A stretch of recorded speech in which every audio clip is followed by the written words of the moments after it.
Wellness Health Coaching. Welcome back to my kitchen.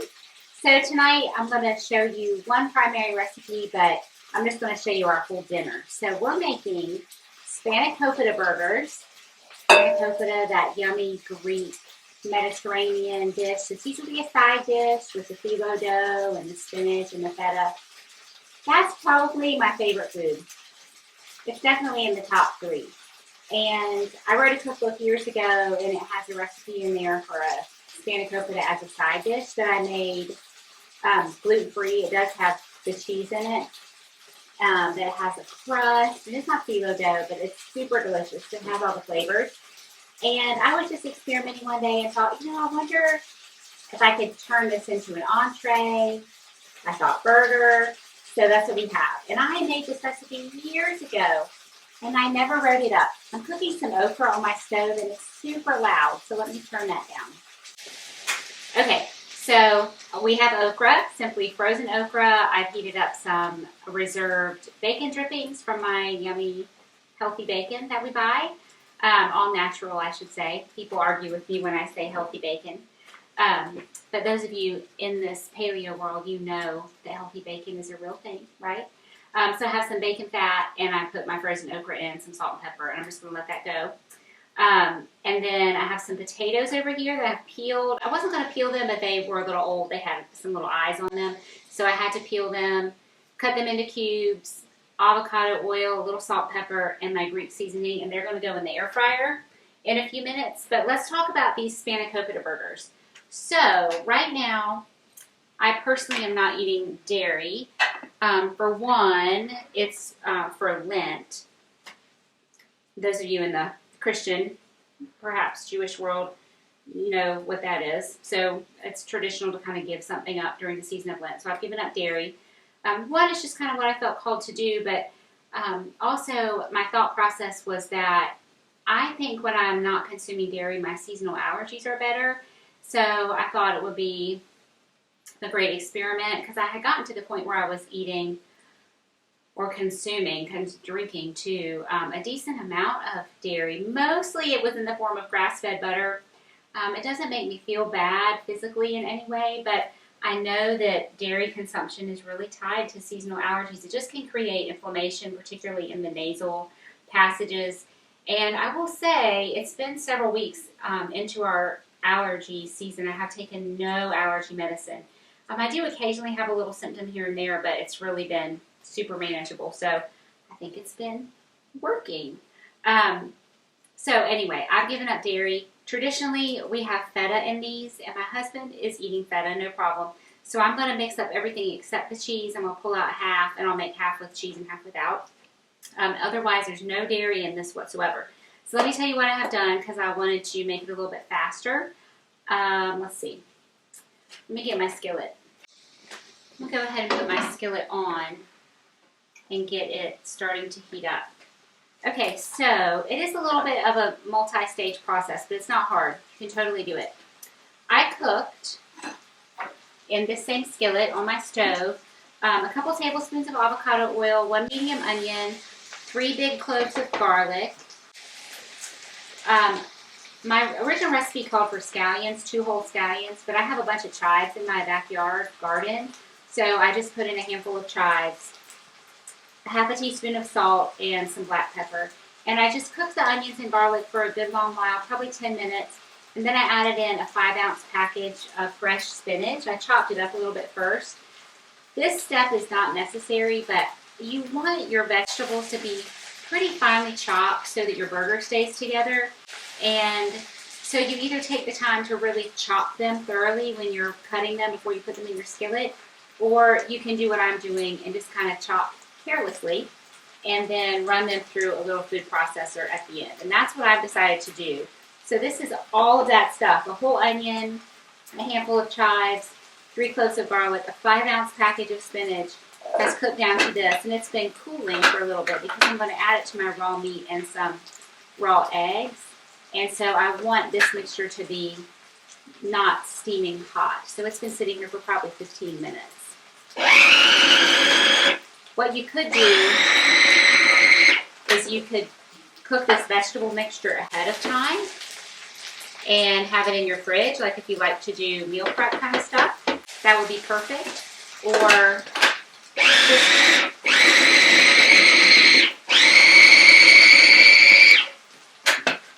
just cook it ahead and do something else. Set the table, go do some laundry, prep everything else in your meal, whatever. You know, busy folks, we have lots and lots to do. So you can find something to do for 15 minutes while this cools. Or you could just pop it in the freezer and chill it down in, 5 to 10. Or if it's really cold where you're living at the time.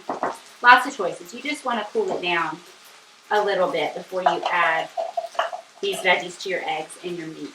So in my bowl, here are the rest of the ingredients. So I had all those vegetables. I have 2 large eggs, a quarter of a cup of almond flour, which you need a little bit of that to bind. You don't have to use almond. You could use one of the other paleo flours, another nut flour. Arrowroot, tapioca, those things will work okay, but the nut flours work better. My best recommendation is to use the almond flour. That's pretty common in paleo kitchens, so you probably have that. A teaspoon of fresh lemon juice, a tablespoon of Greek seasoning, and 2 tablespoons of dried dill. Did I say 2 eggs? 2 eggs. The Greek seasoning that I love is this one from Primal Palate. They sell it on their website, primalpalate.com. You can buy it through Thrive Market, which I've talked about a zillion times, another online market. My local Harris Teeter sells it. Harris Teeter is in the Kroger family, so if you have Kroger, they may sell it. So they're trying to get in more stores. It's organic spices, all natural, no fillers, no yucky stuff. And this one's called Super. It's like Superhero.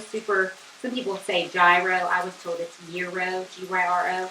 But it's oregano and marjoram and garlic,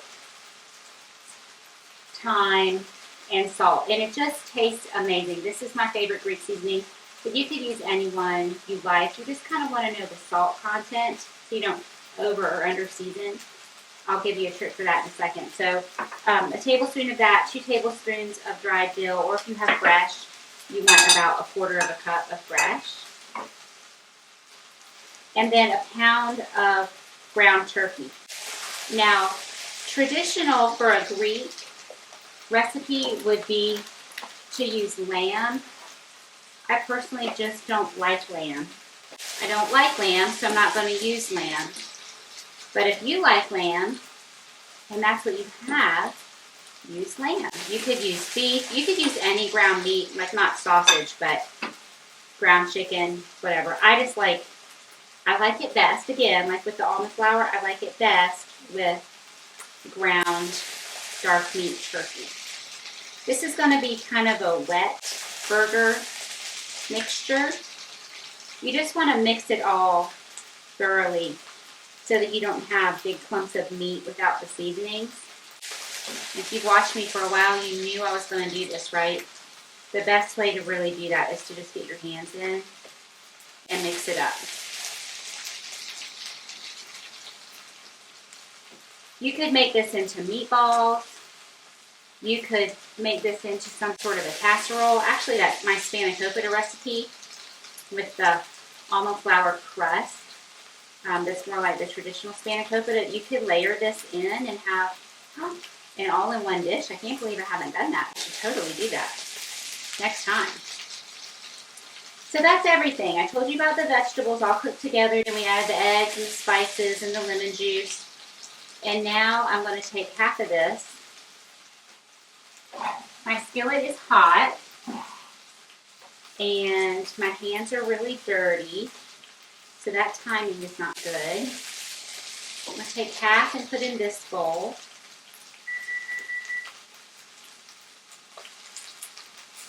Now the whole dairy thing, it's not like, I'm not worried about cross-contamination like I would be with gluten, so I can cook a non-dairy burger in the same skillet with my dairy burger. I'm not worried about that. Let me wash so I can do some other things. Okay, so I want a little bit of avocado oil in my skillet. That was probably a tablespoon. And then this is a 4-ounce package of feta.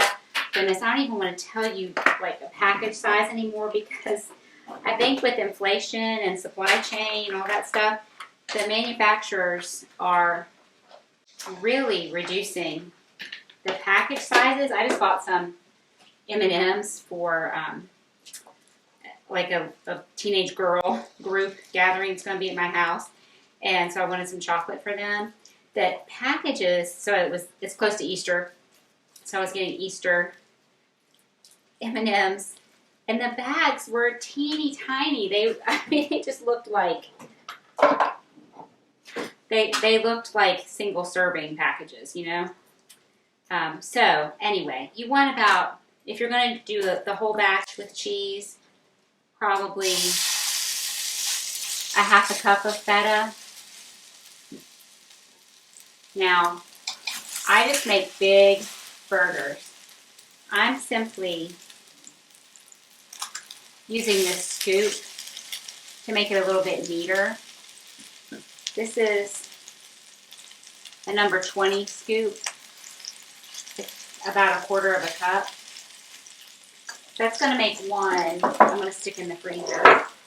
And then I'm going to do 2 without dairy. So there's no cheese in this one, as I showed you, which means there's a little less volume overall.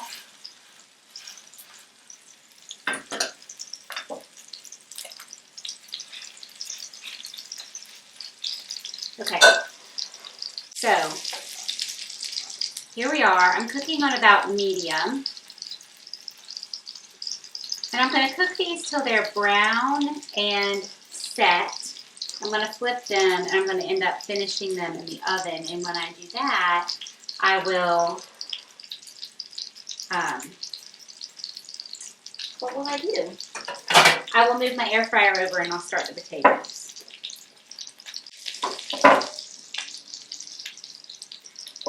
I'm going to actually put this back in.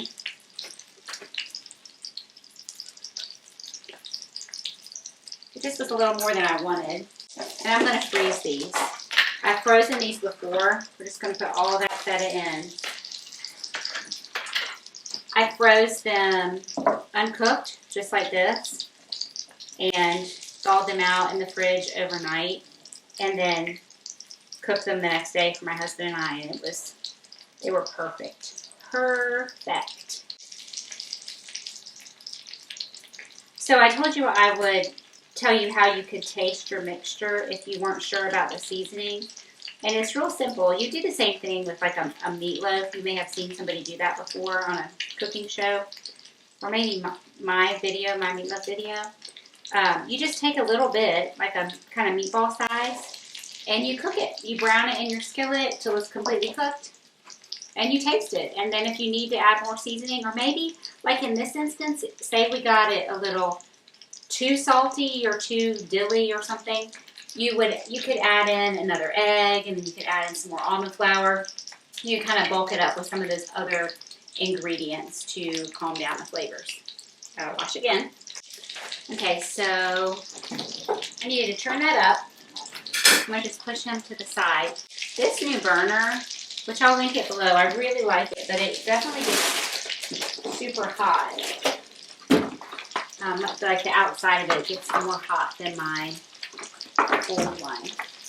So how you doing? How are things going? I haven't been in the kitchen for a little while because it's just been too crazy, but I've been around. Hopefully you saw I have a little series of clothing videos. I'm not sure if we're going to get this one edited and stick it up in the middle, but I've had 2 stitch fixes. One because they said, here, have a stitch fix for no sewing fee, so I said okay. And then it was kind of rotten. I didn't really like anything in there, so they said, ooh, can we send you another one for free? So I said, sure. So I have 2 stitch fixes. I did a Walmart. I did some like athletic wear stuff, Lululemon versus Athleta sports. So I hope you saw those, enjoyed those. And now we're back in the kitchen. All right, let me just give these a little check. So I don't need this guy.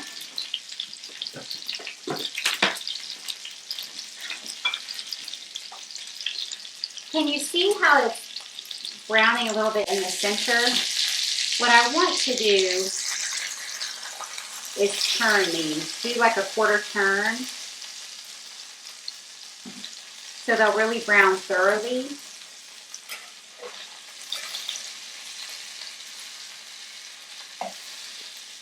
Didn't quite get that one.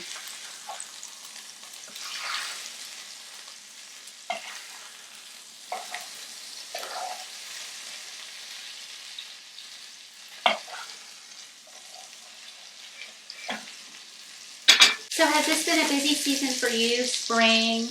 I know we're getting close to the end of the school year, which really ramps up. If you have older high school kids, you might have graduation, or, you know, they just have lots of projects and party type things.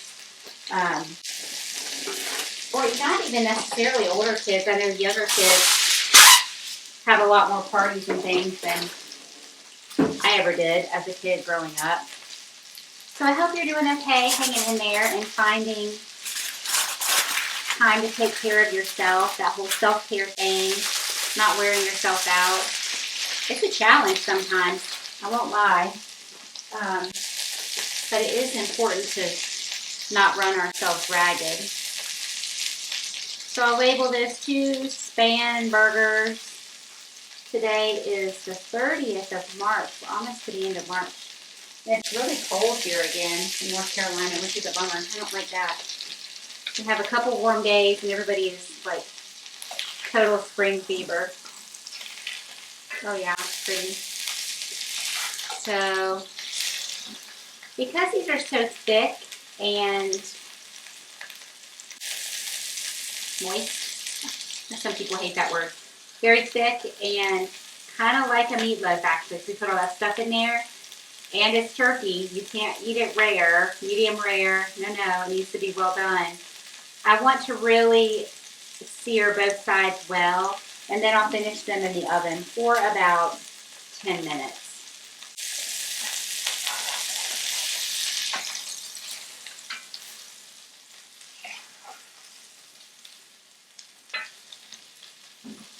Turn that guy up. All right, let me get these in the freezer, and then we'll talk about the potatoes. I want to do the same thing where I do that. I think I said a quarter turn. I meant to say a half turn. So they really are cooking.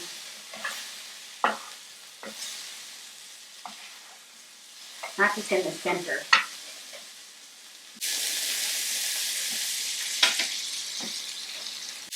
I'm going to wait just a couple more minutes and I'll put that in the oven and then I'll do the potatoes. But I want to show you the okra. If you just roast your okra from frozen, put your oil in your pan, put your frozen okra in, salt and pepper, and put it directly in the oven, it won't get crispy like this. It's really best to start it on the stove and then move it to the oven and it can finish. But we like it with all those little brown pieces. So simple and so good.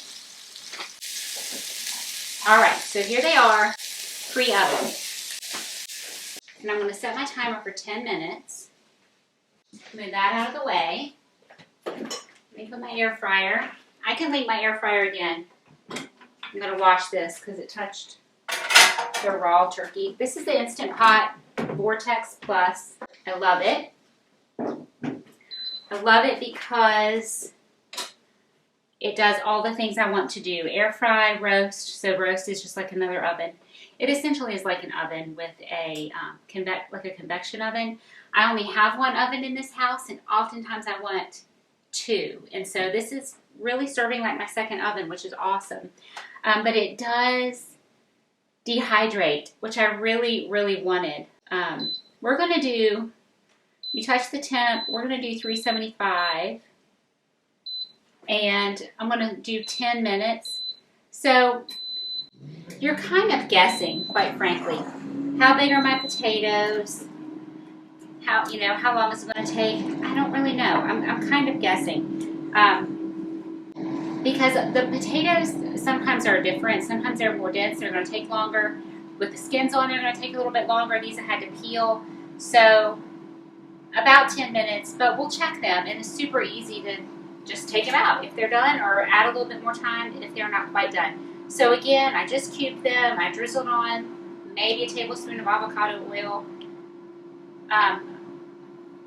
quarter of a teaspoon of salt, a little bit of pepper, and some of this Greek seasoning. You could do it like we'll do Cajun seasoning or like Italian seasoning. Kind of just season them to go with whatever you're having for dinner. People have asked me why you would have an air fryer instead of an oven.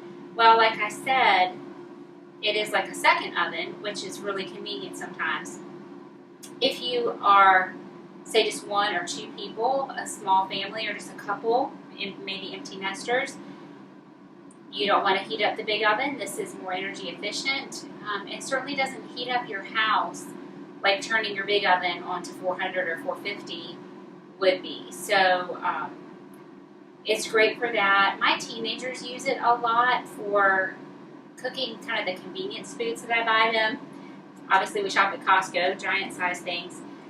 They have a gluten-free chicken nugget. They have these little like chicken tacos that when they have their friends over, sometimes my husband and I have a date night. We try to do it every week.